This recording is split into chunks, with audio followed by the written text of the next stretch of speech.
on YouTube. Yes. I first saw some of your videos um, years ago, a long time ago. I think the first time I think the first time everyone discovered your videos was about 2007, and I think Yes. that's about 10 years ago now. Yes. But yeah, I first noticed your work, and I think everyone was really excited about it. So that's how I first discovered you, and I researched who made the videos, and I found out about you, and I contacted you, and I'm not sure how long we've been talking now on Facebook trying to plan this interview. It's been Oh, since August, because in August I installed Facebook Messenger, and there was okay. a filter. When I Yeah. put out the filter, I received 90 messages Oh from my you God. and other people, and I answered to everybody. And Wow. So you just recently started doing Facebook, like this year. no, I was since 2009, I think. Yeah. And I never installed Messenger. So I got all the message in August. Very old messages, yes. Right, that's what I'm saying, because I think a lot of people were trying to find you and contact you about what you've created. But I think, but somehow you were not online, so it was very difficult to contact with you. Yes. Let me just do an intro. Hello, everyone. My name is Doc, or Chad. By the way, my name's Chad. So nice to meet you. And Doc, hello, everyone. This is Doc with Doc's World, and I am here interviewing Mr. Speth, Mr. Theory, and he's the creator of the Apollo 20 missions and the Alien Mona Lisa, and he has a new book out called Apollo 20, The Unknown Mission, or Apollo 20, La Mission Inconnue. And he is an amazing artist and filmmaker of the 21st century. So thank you again for meeting with me today. I'm really happy. Thank you. So why don't you tell us a little bit about yourself, Mr. Speth? Okay, I live in the northeast of France, near Luxembourg, Belgium, and Germany. I have always been here in France, and it's a steel industry part of France. But unfortunately, it does not function anymore. And when I was 15, I knew that I was about to work in something else than steel industry. And that's how I entered in the art school of Metz in 1981, and it was a time where Metz, yes, it's a great town not too far from here, and it was a moment where some movies like Tron were in the movie, Tron. in the theater. Yes, Tron, the first one, and That's also Star Trek 2. Yes, and it was the beginning of 3D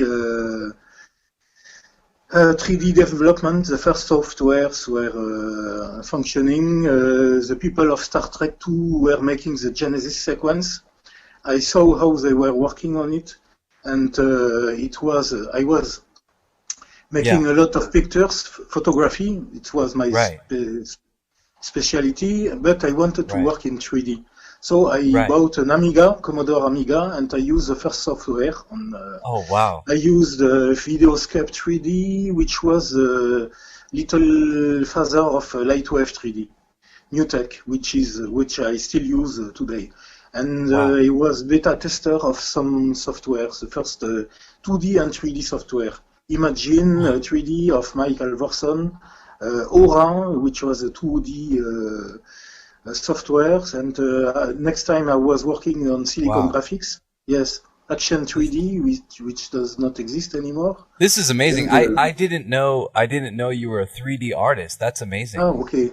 Many parts of the movie are made in 3D. I have made many industrial films for the French Institute of Steel Industry, for Dassault Industry.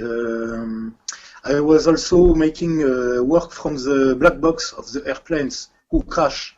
Every time an airplane was crashing, a Boeing or something, they gave me the data, and I was making a movie from the data Wow. coming out of the black box. Yes, it was in 91. Mm-hmm. My father works for Boeing. I'm from Seattle. Yeah. Yes, Seattle, Washington. Okay. Yeah, and my father worked his whole life, 30 plus years for Seattle, for Boeing. Okay. So, yeah. Okay. Yes, I had the complete 3D model of the Boeing 767 when Oh, wow. it went out. Yes. It was a very huge database. Mm. Yeah, I bet. I mean, you're talking about all these computer things, in the late 80s, the 90s, and you're talking about these 3D modeling programs, and to run that stuff, you can't just have your basic computer. You have to have a really good computer, and that stuff is not cheap. I mean, so I can understand that you probably spent a lot of money just for the hardware alone. Oh, it was not my hardware. I was working in different companies. When you wanted to touch those machines, you had to work for free because it was too much expensive. So at night, when the machines didn't function, I was authorized to use them sometimes. So Silicon Graphics, the machines were expensive, but they were little machines compared to the machine we have today. And it was really complicated. When you were generating a sequence, you had to sleep in front of the machines because it was full of bugs. The software didn't function. Full of bugs. You had to restart the machine all the time. Oh, it was awful. 20 minutes for one frame. Oh. Well, oh my God, 20 minutes. Yes. To render a whole sequence would be just days, right? Yes. Weeks. Oh my God. Yes. That's insane. I mean, the amount of hardware that you probably were working with is just amazing. Yes. I know everything about the Genesis sequence for Star Trek because I knew the people who were working on it. They told me how it was. I have pictures and stories about the Genesis sequence. It was weeks of work. Right. I mean, that some of the stuff from the Genesis sequence were just beautiful computer graphics for the especially for the time. Just some of there's a lot of flames and fire going on there, a lot of bright, beautiful colors. Some of my favorite movies were movies like Dune. Dune, right? 1982. And, in those types of movies, you have a lot of, and Star Trek as well, you have a lot of modeling, but not on the computer. I mean, it's just a little model going by and they're just filming it. And then, so it was actually, it seemed to me very little computer graphics. But yeah, when you put it all together, there is a lot of sequences in even that film that were definitely made on the computers. Mm-hmm. So, can you tell us a little bit more about your education and your work? Yes, I made the School of Art of Metz with photography and sculpture, and later, at the same time, I was making a lot of photography about the end of steel industry. So I watched the blast furnace falling, etc. And then I was interested by the history of this, and I entered again in university 10 years later to make a history of steel industry, of technical education in steel industry between 1908 and 1970, because we were invaded by the Germans 2 times, and so we had German education, French, German, and then French. So it was my period on study. So I'm graduated also in history of steel industry. So I wrote many things about boring things, not very interesting things about technical formation, education of young people in steel industry. But Apollo 20 is my first fiction story. Mm-hmm. Yeah. How about your childhood dreams with as far as sci-fi goes? Can you tell us about some of the things that you were really really interesting to you as a boy? Oh, Chad, it's 100% about space because I am born in 1962 and it was a star date. I am born at star date 401. This means 1 year after Yuri Gagarin went to space. So when I was a child, I was always hearing about John Glenn, the Gemini program. Every time at the news we had Gemini program, Apollo program. So when I was 7 years old, I was in front of my TV when Neil Armstrong was on the moon. So it was space, Apollo program, moon program, every time. Yeah. And so I watched Star Trek the first time on the Luxembourg TV because the French TV had not Star Trek. So I was it in English or was it in in French? Yes, in French, in Luxembourg it's in French, yes. And my parents brought me to the theater to see movies for children, like The Book of Jungle. And I saw the trailer of The Planet of the Apes. And I thought to my parents, I want to see this movie, King Kong, Planet of the Apes. So I was sci-fi. So my childhood was interested by sci-fi. Mm-hmm. Yeah. Yeah. Reason I wanted to discuss that was because what happened in 2007 when we had the account with the retired AFB and let's see, what was the other one called? Let's check here. Let's see here. Well, I don't know, but when that happened, something magical happened in the world at that time. Again, we have this big sci-fi theme, this big space theme in our world, in all the way from the 60s all the way into now the 2016s. But I think people's imaginations are always fascinated when it comes to aliens and when it comes to what is possible and what could it be true? Is there some alien civilization out there? And when we hear just a notion, an idea about it, we think, our minds tell us that, there's a great chance it could be true. We want to believe it, and that's the interesting thing about what you created. When it happened, there was so much controversy. So many people not only believed that it was true, including myself. When I first saw it, I thought I was a believer. I was a total believer. Because there's that thing in your mind when you see something like that, you want to believe. Yes, it's very interesting. I was not reading everything about the forums.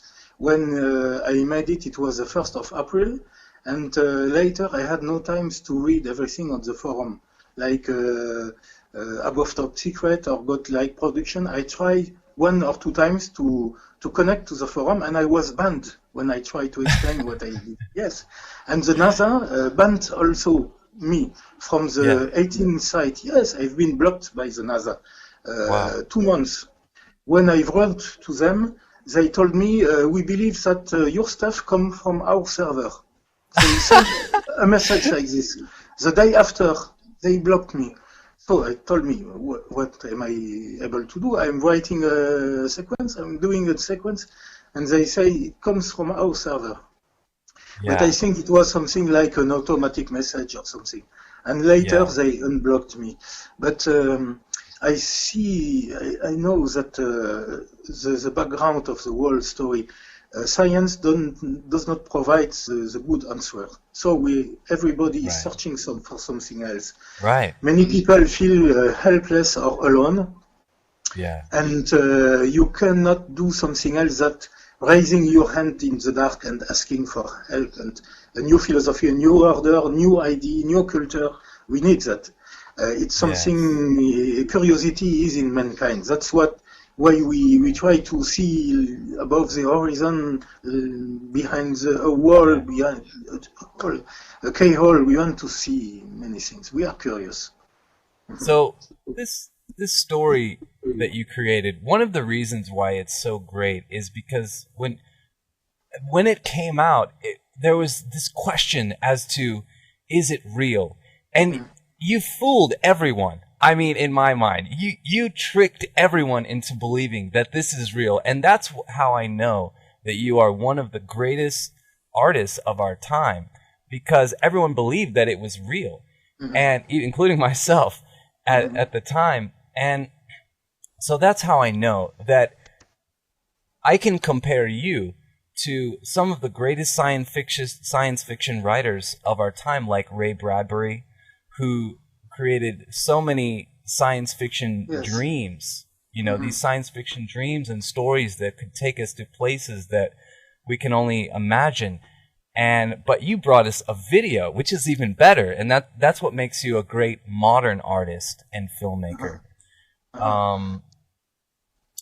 But yeah, it was truly amazing. And the following, there was literally millions of hits on these videos, and so many stories came.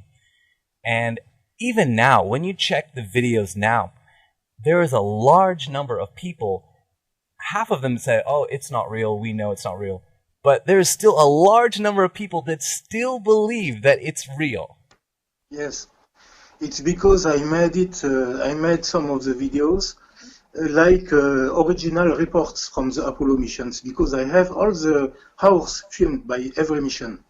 I have a collection of DVD, every minute of 16 film, I have them all. So I've seen all the reports of Gemini, I have them. So I wanted to post dry pictures, dry videos like the original one. I know how they were made. And there was this original picture from the NASA server. That's why they blocked me, because they had a huge number of connection, and their server was down, because there was a server dedicated to selenology, and there was 1 or 2 pictures from the Isaac crater with a strange cigar-shaped object. Yes. So it's a real picture from the NASA. And I saw this picture before making the movie, and it was blurry. And so I made the sculpture of the cigar, because I wanted to see it clearly sharp. So the first thing I made, it's a huge sculpture of the object. I wanted to see it clearly sharp. I wanted to see the original cigar. So I was sculpting it. It is a beautiful image that you made, and it's amazing how so many people questioned its authenticity. You know, when people question something's authenticity, that just tells us that it was very well done. So yeah, your photo editing skills are quite good, I think. Yes. But Chad, you must know one thing. I don't recognize all the Apollo 20 videos on YouTube. Sometimes I see Apollo 20 videos which I didn't make them. Some are black and white with aliens walking. I didn't make them. And I had only one account on YouTube, and this account was hacked very quickly, and the videos were pulled out, and my mail was hacked also. So my mail was destructed, so I could not connect anymore, and I can still not connect to the retired AFD account, which still exists. So the video has been pulled out. Somebody pulled a new one about Nibiru, something. So a lot of things happened. In April, May, yes. Because my password was easy to find. It was the name of my cat, and it was visible on Facebook. So somebody tried it. It was Omega, so up. My God. Yes. That's a crazy There story. was a lot yes. That was going to be one of my questions, is how many video views did you have? But obviously, maybe you don't know because you didn't have access. Yes, 2,700,000. The last time I was counting, before they were deleted, it was 2,700,000 connection. At this time, YouTube did not put money to French people. It was the beginning of YouTube. They had only 1 or 2 years. So I had never a sense of or penny. It was not my purpose. But we have a lot of connections. And before connecting with you, I have typed Apollo 20 on Google. Yeah. And I saw 15 million pages. And I typed, I typed Apollo 11, the original mission with Buzz Aldrin and Armstrong. And I see only 6 million. So 6 million for the real mission and 15. So people, it's really amazing. Yes, astronauts collecting rocks on the moon does not interest people. Right. And astronauts finding a sleeping beauty alien, so 15 millions. So science with rocks and geology, that's boring. People need something else. You know, and that's another thing that made me seek you out and contact you, is because there's so many people talking about you and talking about what you did, but there's not so many people talking to you directly like I am. Yes. And that's one of the reasons why I had to do this interview with you, because I realized it's not out there. This interview is not there. It doesn't exist. Why? You know, what's going on? I have to figure out, find the truth. And I you know, maybe you can shed some light on that. Why is this like one of the first times that you've been able to interview with someone?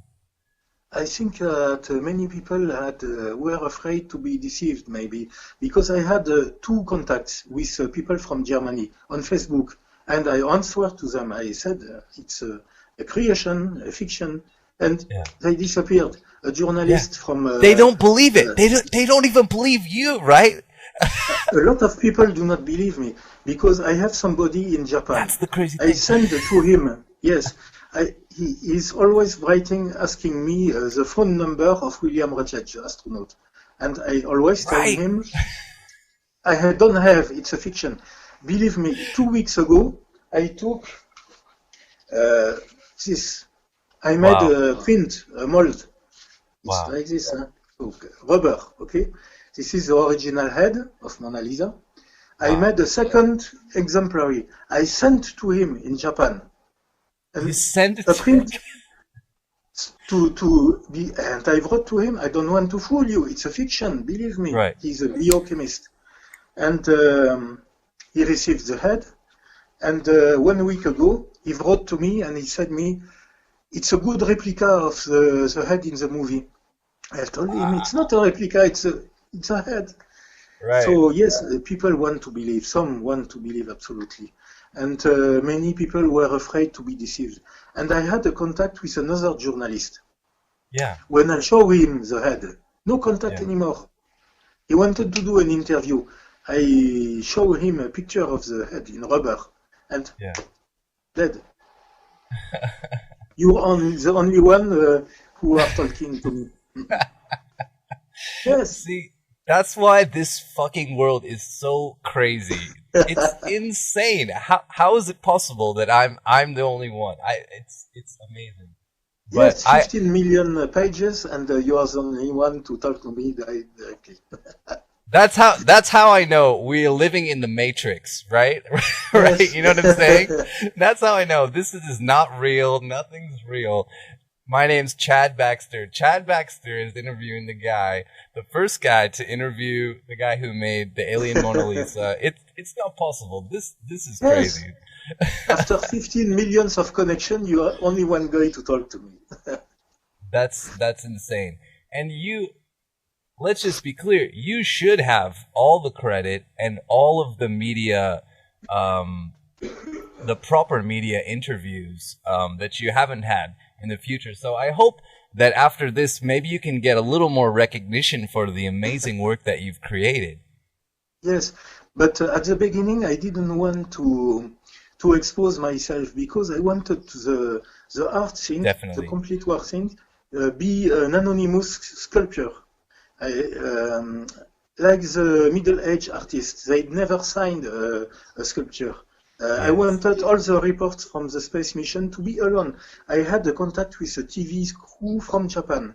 They made a documentary inviting this woman, Amy Title Shira, so-called specialist, not a journalist, not a historian, but she's writing silly things, but she was like the space police of the NASA. She's telling it's bad, it's a hoax. Okay, they called me and they asked me if I had to be paid for the movies. I said no, I'm not the astronaut. I'm not from the NASA. So now. I think I didn't want to deceive also the people, but I didn't want to fool anybody. But it's a strange story. Right. I mean, of course, so you're saying that, from the beginning, you wanted to deceive, right? From the beginning. That was your plan. And see, that was the genius of the plan. But then after a while, you wanted to be known for what only since the month of August. You know why? When I got your message, I got 90 messages. And the last one was telling me, happy anniversary. It is the 40th anniversary of your flight to the moon. And I didn't even recall this story. I was trying to understand what anniversary it was. And one guy was telling me that the night of the launch, he saw now rockets going to space. And one moment I thought I had a magical pen. I write a story, and in the past it happened really. So I had the whole story, because at the beginning I wanted to make a very long movie, 4 hours, alone. Yeah. And I was not able to work alone. So I contact one or two artists. I think they have used a part of the story. I have not made all the interview. I'm credited. On the Wikipedia, it's written that I've made an interview on a forum. I never done this. Yeah. And the guy from Italy, he has interviewed 3 different Routledge astronauts. I don't know where he finds them. I bought the book recently. 2 weeks ago, I've bought Apollo 20, The Disclosure. I'm not a Moonwalker Delta 166. I don't know who he interviewed. But so I had the complete story, which was very big block, because I have written all the past of William Rutledge, Leonard Snyder, the Russian astronaut also. Yes. In my book, his name Vladimir Makarov, but I was inspired by Vladimir Komarov. Yeah. I have tried to contact his daughter, because his daughter has a Twitter account, but I could not join her. So some of the names of the people that you created, some are fictional characters and some are actual people then. Yes. So who is real and who is fictional then? I guess you can share with us. I am always afraid to deceive people. When I had to find the names, I went to my spam box, and I had a first message of a guy who wanted to sell me Viagra, and it was William Rutledge. I took the name, I put him in the mission. Yes. The name of the... Hold on. So he's a specialist of Viagra and penis stiffness, yes. The name of the guy... Yes. The name of the guy who... So William Rutledge was a guy in your spam box who was trying to sell you Viagra? Viagra. And the girl, Leona Snyder, wanted to send me a special pump to enlarge my penis. It was the second message in my spam box.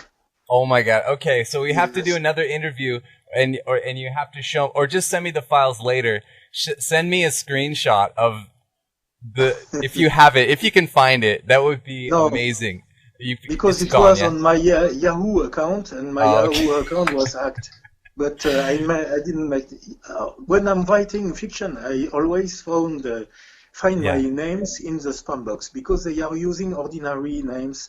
And I didn't know, but there was an original William Rutledge in the NASA. There is a foundation William Rutledge in the NASA. I ignore this, but there are Rutledge everywhere.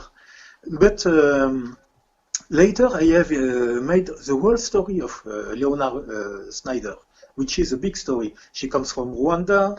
She make herself pass for a boy to study in Europe. This is the black woman? Yes, the black woman. Okay. In my book, she is Leona Muka Sano. She make herself Léon Sano to go to Belgium, and Léon Right. Sano becomes Leona Snyder when she has American nationality. Leona Snyder. Okay, I'm gonna Yes. Google this real quick and see if anything pops up, because I remember seeing all the pictures of her when I researched this a long time ago. Leona Snyder. Okay. Oh, it comes right up. Leona Snyder, astronaut. This is how famous this stuff is. Oh my God. But let's see here. I don't see this black woman though. It's not coming up with not much. It just comes up with the alien Mona Lisa picture. But Okay. all right. Anyways, all right. So who else? And then you got the Russian guy, right? Yes. When I wrote the story, I wanted Russian mission, and I wanted Russian astronaut, but I had not chosen the name. I wanted to use Leonov first, but Leonov was alive, and didn't want to disturb him. Yeah. Yes. So in my book, it is William Makarov.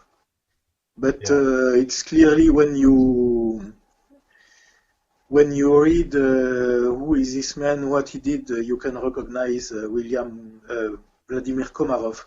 Mm-hmm. Right. Right.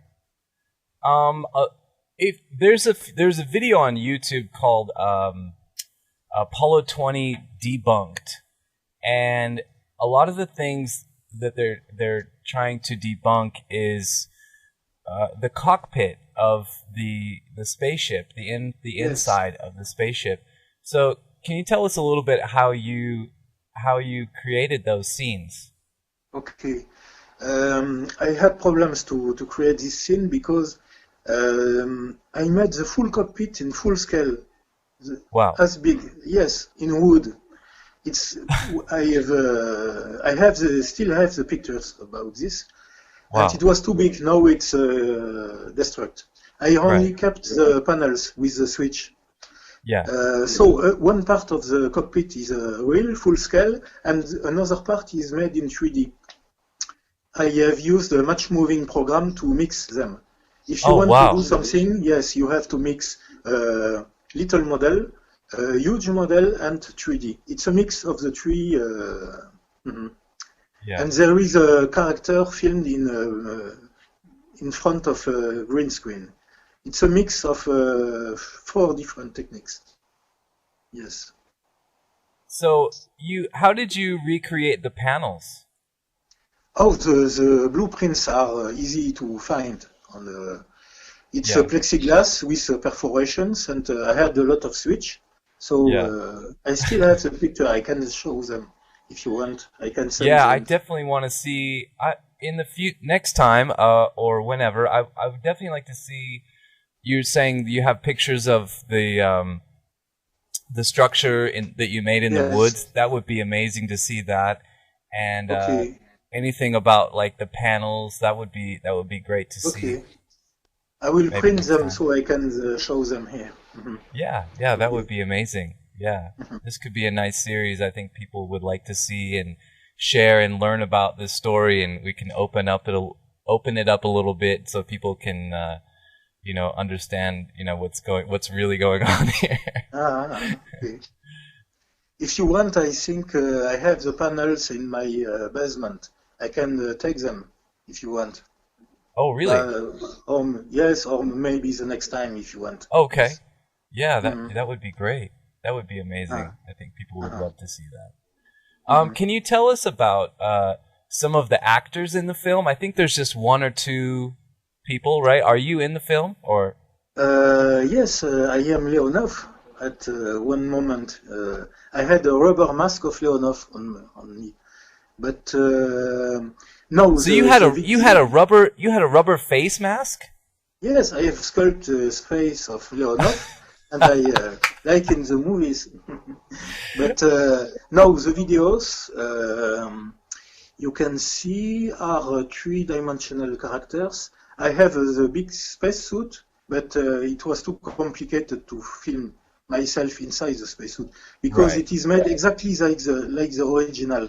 It was the occasion for me to have a full-scale model of the spacesuit, and it takes me 1 hour to have it on me. Oh my God! Because it is made exactly the same straps, etc. 1 hour to go inside.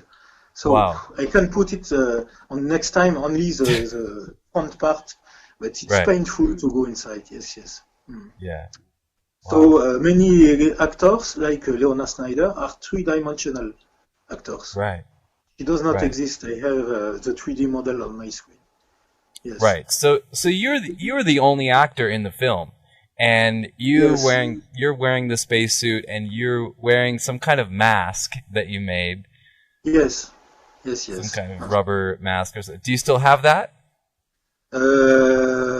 Yes, I have. I think I have the old Leonov mask. Yes. That would be pretty cool to see that. Can you show us the the Mona Lisa again and tell us a little bit about her and does she have an actual name and maybe just anything you want to share? Yes, this is a face used in many parts of the movie. So there was 3 different heads. One with cybernetic stuff on the head. I still have it in my basement. And I don't know why I sculpt. Many people say that she is Asiatic. Maybe. I don't know. But she is... it's a complicated series of layers because I wanted skin, shiny skin, and the lips. Yeah. There are hair. I took some part of hair. I thought she looked... Yes?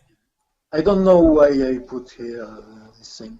Many people... I saw a German guy who is making study about this part. I don't know why I made that.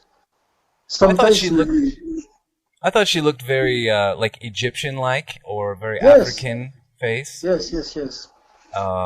And a lot of people about the kind of third eye thing. Like, there's so much speculation about it. Yes. What can we say? It's just too much to speak about. But and then the interesting thing was how you had the bones. You had the bones over the eyes, right? Yes. And going with the mouth. Now you said there was 3 different masks. So I see a picture here, and one of the one with the bones. Her mouth is open? Yes. I see. It's a freaky mask. When I made the videos about Mona Lisa, I had not the time to put everything back in my cellar. I went to work, and during the day, when I was not at home, 2 robbers came to visit the house here. They entered and steal everything in every house here. But not mine. So I tried to enter in my kitchen because I made the video in my kitchen. Yeah. The cadaver was on the table of my kitchen. With the 2 heads cut. They tried to enter. They saw the head. They went away. The police told me that they were seen at the border of Germany, going back to Germany. So I think there is a robber in Germany who is saying... don't go to steal in France. They eat snails, they eat frogs, and they have cadavers in the kitchen. So, thanks to Mona Lisa, nobody steal something in my house. That's amazing. How did you think of the idea to put the bones on the face? Oh, because I think... if you have to control a spacecraft, maybe you can use some reflex, some speed, muscles to control. When I'm using the PS4 with the controller, it's not so well, so I wanted something controlled by the eyes, muscles, reflex, little things. It could be a good system to control the spacecraft functions. Yeah. It's genius. It's really amazing. It's like it's almost like a mummified body. and it was some way of mummifying her, basically preserving her, and it's just and then it's almost kind of scary too and creepy. Yes. And it's like it's very reminiscent of like the Alien films, you know. Oh, yes. I did it very quickly. The cybernetic stuff is things for cleaning the ear. Only it's not Wait a very minute. pretty. It's not bones. You're telling me it's earwigs that you clean your ears with? Yes. It was done very quickly. In maybe half an hour, it was stuck, and but it's frightening me today. It's in my basement. Every time I see the head, I said, "Oh my God!" It's really frightening. Yes. Yeah, it's scary as hell. Really, honestly, it is really creepy. A lot could be done. I think you could definitely make an amazing movie just with a few scenes, you know, from this that you've created. I mean, it could definitely snowball. It could be bigger. It could be very popular. Yes. I think. Yes. But I'm still hesitating about this because maybe I will destroy the magic of the whole thing. Right. When I buy a movie, I don't like to see the bonus on the DVD, the making of, because you always see the actor saying, "Oh yes, it was good. The director was cool. It was like reacting because everything was so cute." I prefer the first King Kong of 1933. You don't see making of. It's pure magic, and you don't see all the crew speaking. So maybe I will make a video because I have filmed the making of. When I have built the LEM cockpit, I have the whole sequence when I'm building it in time lapse. So I could make a video like this. Yes. But no, I'm saying like a real movie. But even if you didn't make a real movie about it, you know what? The greatest thing about what you've created is that it's almost better than a movie because when you watch a movie, you know it's not real usually, you know. But this is almost better than a movie because there's that whole world out there of people who actually believe that it's real. So yeah, I guess if you were to make it something better than a movie, to continue in this format would be to make things of the same nature and just release them on Facebook or something or somewhere, and then just fool people and just make them, you know, just make something amazing like you've done here, and just continue on, and like more of the city.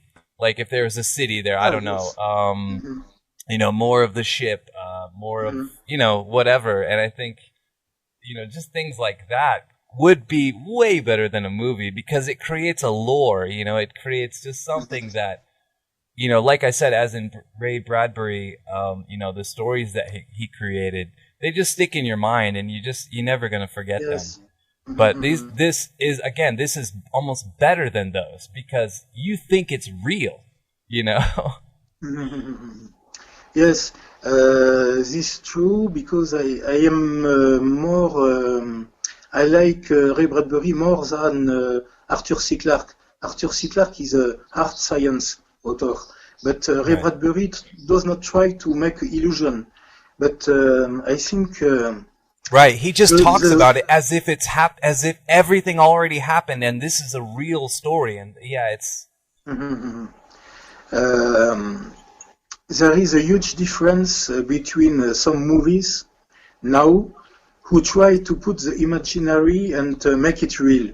And I think I am trying to do the inverse thing, to make the reality fall inside the imaginary. Because taking the imaginary and bringing it to reality, it's fascism. It's destructing the imaginary. But I prefer to take all the people and make them fall inside the illusion, inside the imaginary. And I think it was the key of the success. I didn't try to make illusion, but to make fall people inside the story. And they want to stay inside the story because we want this story to be true. An old astronaut living somewhere in Africa, he has found many things on the moon, because they have found a lot of things.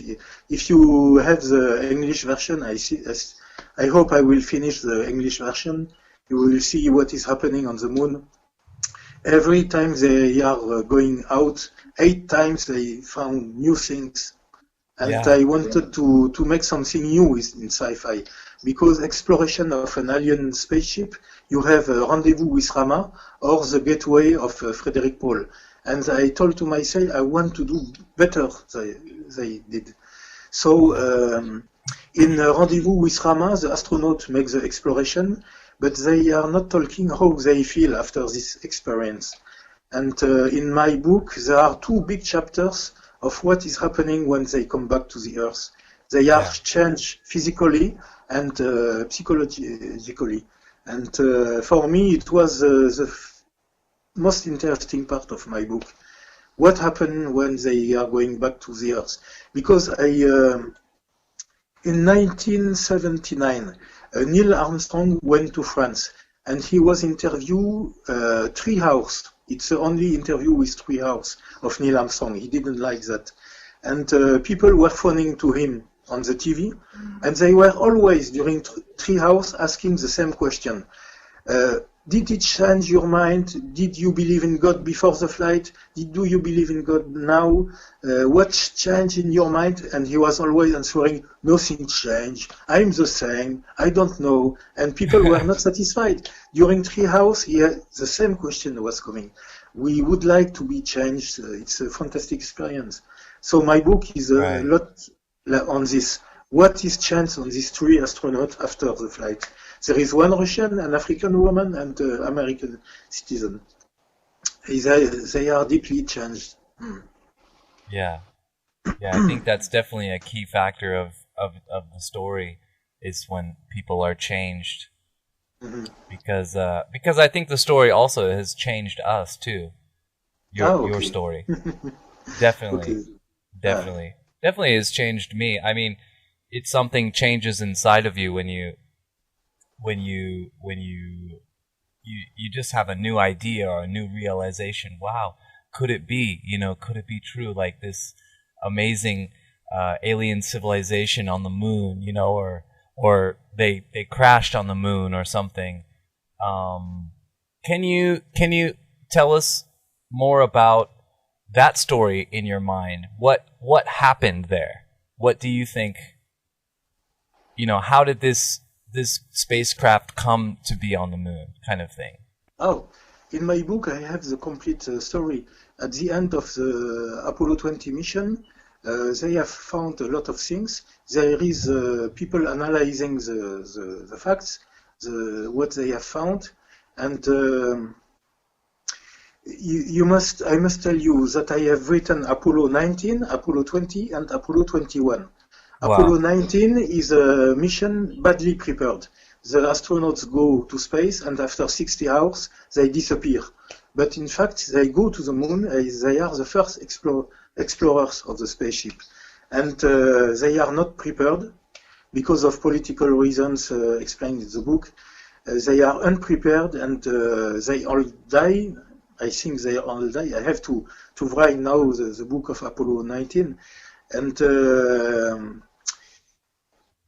it's a mystery. After the Apollo 20, it's not possible to say if those extraterrestrials are cool, or if they were cool, or if for survival reasons they were doing bad things.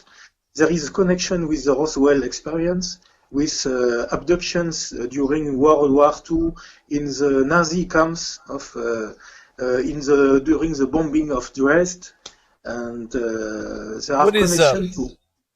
What is the base story of how the ship arrived, or why there is only 1 woman?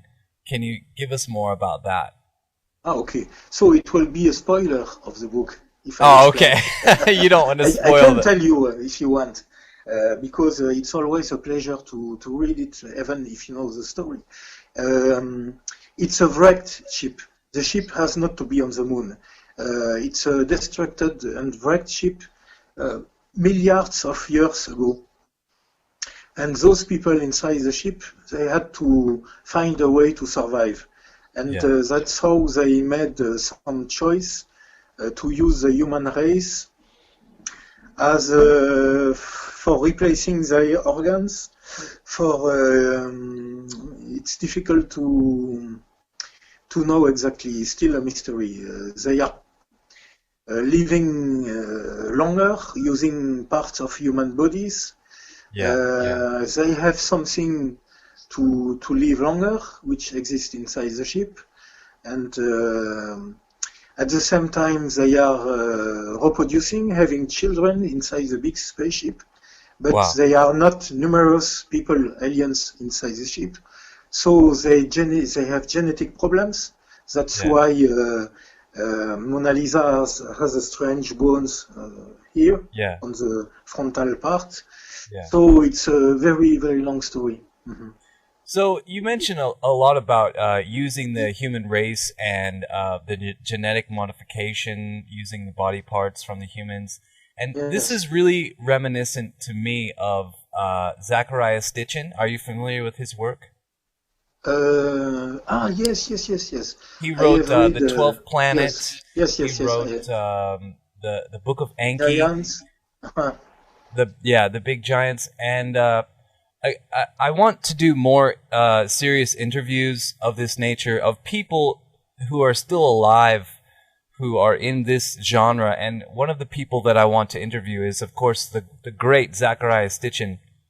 And I think he's from Israel. I'm not sure. But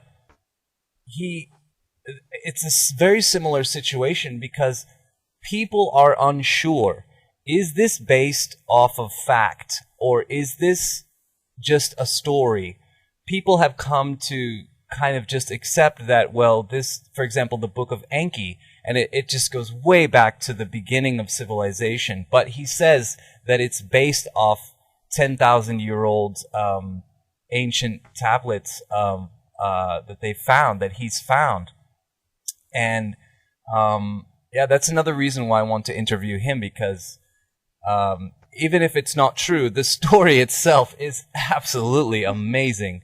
So, and it's similar, the story about the Anunnaki. They came from another planet. The planet has an elliptical orbit around our solar system. Eventually, it's going to come in. He even wrote a story about how the Earth was created.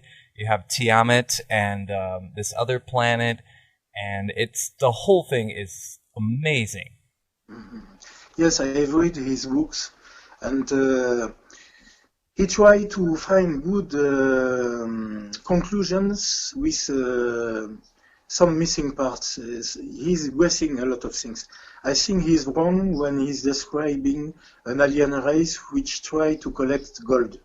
I'm not sure it's a problem, because I'm an astronomer. I'm working with NASA on a space program of detection about the moon, and gold is a very common metal in space. You have more gold in asteroids. It's not difficult to. So I think he's wrong on some things, but about the name of the stars used in Mesopotamia. It is clear that we are wrong when using some names and translations of Mesopotamian text. I have a connection with a French researcher who try to identify the Mesopotamian names, Sumerian names, and planets and celestial bodies, and there is a lot of mystery. So Zecharia Sitchin, I think he's not wrong every time. I think he's right on many parts of the text. So do you think it's his stories? Do you think it's a lot of fiction or it's a lot of fact? I mean, what is your opinion on these things that he said? As there is a lot of facts, because there are some tablets which are real mysteries, like tablets which is called K8688. I saw it last year on the British Museum. I went to see it, yes. Like many people, I try to do a translation because I have learned how to read Sumerian. It's very difficult because, 598 different characters in there. language. Wow. So it's complicated. So you are never sure of anything. But Wow. this tablet is a mystery. Wow. Teaching is giving his own interpretation, and he is saying that we have 7, 8, 9 planets, but I don't think that aliens coming from somewhere else are using the same numeration of planets that we are. I think he is wrong on some parts, but there are a lot of mysteries about Sumerian and Mesopotamian. The fact that they are using mathematics based on the 6. We have $10, $5 because we have 5 fingers. If we would have 6 fingers, we would have money of $6, $12. So there are a lot of mysteries about this numeration of mathematical things in Sumerian and Mesopotamian culture. Well, I've researched after reading his book, the Book of Enki. I've researched his information as best I could. Basically, as far as original documents, there is not one tablet, and that's the case. Is there's not one tablet, quote, the Book of Enki, that he translated. He says that he translated many different tablets and put together the story. But in my research, the only one that I was actually able to find, the only real tablet, was the Sumerian Kings List. And that is an actual tablet that it's in museums. And it shows all the dates of how long some of these kings were in power for. And according to that, some of them lived for like just a long time, like 10,000 years, 24,000 years. Just it goes on and on and on. Yes. And that's the thing that really fucks with people's minds. They can't perceive that. They can't believe that that's real. No one believes. I mean, I believe it, but like the normal people, they don't believe that someone's going to live for 200, 500, 1,000, 10,000 years. They don't believe that. That's the most fascinating thing about that whole saga. In fact, there are a lot of tablets speaking about the kings, not only the king list. There is one French researcher, which is not a UFO researcher, but there are a lot of tablets speaking, and a lot of culture giving the same numeration of years, 10,000 years, etc. I'm not saying it's foolish. Yeah. When you are an historian, I am an historian, I've been official historian of modern things. You have to use the facts, you have to use the writings. You don't have to put half of the writings in the trash can. You must accept everything you have. You have to put it in the context, and you have to accept, and even it's unbelievable, you have to work on it. Yeah, definitely. So it's not so... in history, 2,000 years, it's nothing. It's nothing. It's not a very long period, yes.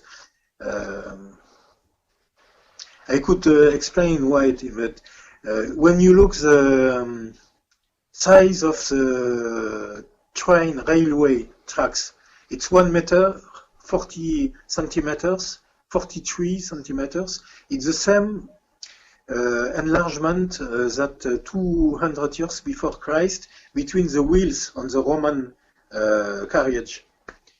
It has not changed in 2,000 years. So 2,000 years, it's nothing, because it's exactly the same dimensions. 2,000 years, it's nothing for a historian. So we have the text, we have to work with the text. In Egypt, in Mesopotamian, in the Sumerian, there is a lot of work to do. Yeah.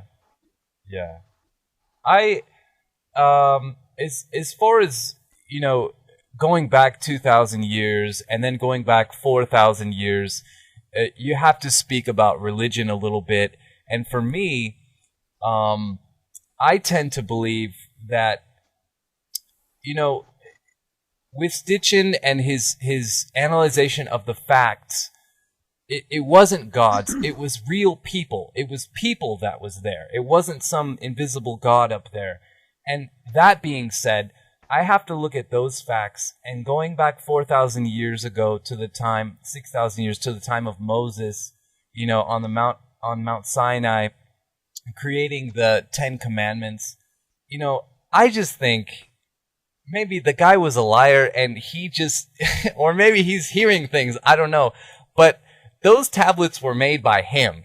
You know, he wrote the 10 Commandments. You know, whatever happened, he fucking made those tablets. You know what I mean? And that's the facts. I mean, but now we have wars and people are dying because of this one guy, you know? What do you think about that? Oh, I think you have to put all the text. Moses, his story. I mean, he wrote most of the Bible, Moses. He wrote a lot of it. Yes. And he was inspired by old text which existed on tablets. I think he made a copy and paste of some interesting stuff. Well, and, my he theory was reading text. Exactly, that's exactly my theory. He was an Egyptian highborn, and he had access to the great Egyptian libraries of the time, and I feel that's where he read that information in the libraries, the ancient libraries, and then proceeded to write the books and the 10 Commandments and the texts. And I think the reason he did it was because at that time those people were fucking crazy. You know, just that culture and they had to control the women. They had to control everything. So they needed something, you know, they needed to make something. So, but yeah, I think he definitely got the information from another place. Yes. Yes. So, well, maybe this is a good place to stop the interview. Okay. Is there anything else that you would like to share with any of your fans or some of the audiences that might be watching this interview? I think that many people have to be careful about all the astronaut Rutledge giving interviews, because there are a lot of people who claim to be the original William Rutledge. So people have not to pay to interview an astronaut named William Rutledge. And maybe you have to put on the video, warning, this content maybe harm you, because some people may be harmed because they will know that William Rutledge wanted to sell me Viagra and be careful. No. Yeah, so it's definitely not the real guy unless he's the guy who tried to sell you Viagra. Then we know. Then it's the real William Rutledge, right? Yes. In my book, I use, and this is in the story, I use many stories I have known, or I was in Rwanda. I had this house. It was my house, not the house of William Rutledge. That's why I have all the pictures. And so I am still using part of my history of what I have lived to make people fall inside the story. That's why my electronic book has original things coming from Rwanda, the house of William Rutledge, etc. But it's a fiction story, I can confirm that. Yeah.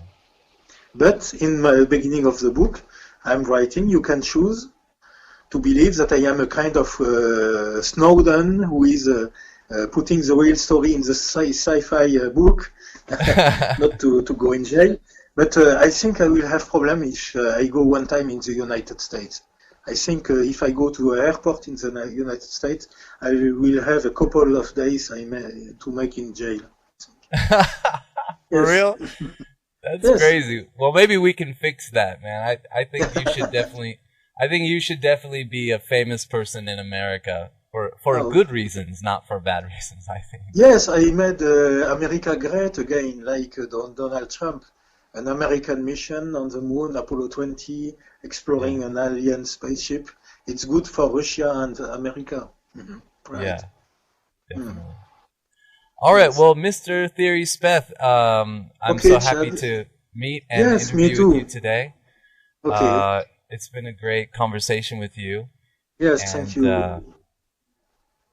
yeah, I'm very happy. So Yes, me too. It's the first time I'm speaking about this.